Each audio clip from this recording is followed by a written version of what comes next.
But later, Soviet Union bought this territory and Russians came here. It happened in the end of 1920s.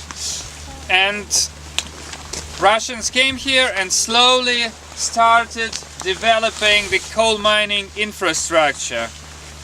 They were planning to start coal mining in 1942, but they did not because of the Second World War.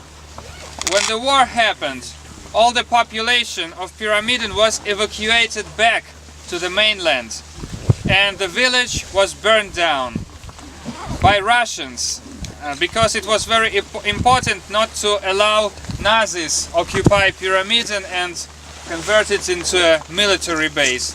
So Russians burned down the village, exploded all the infrastructure and sailed away. But after the war, Russians came back and started again.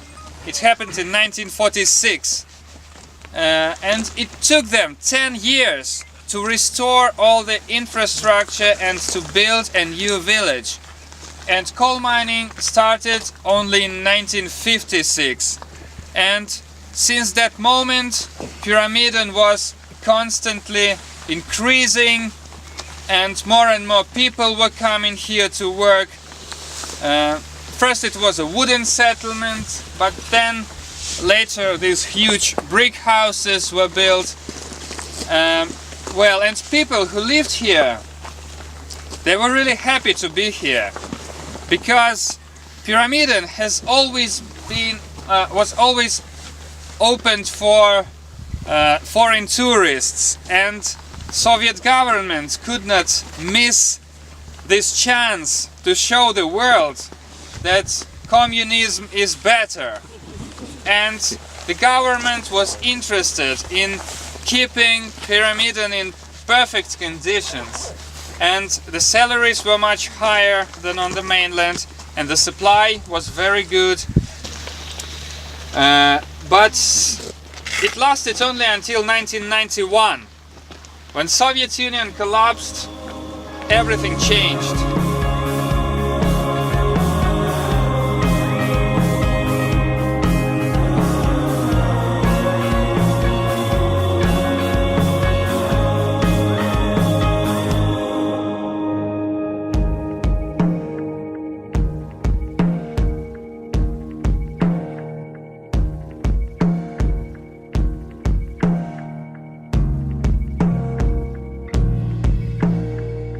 It was even possible to do surgery here. Well, but now it is abandoned and now we don't have doctor in Pyramiden. Sometimes it's a problem.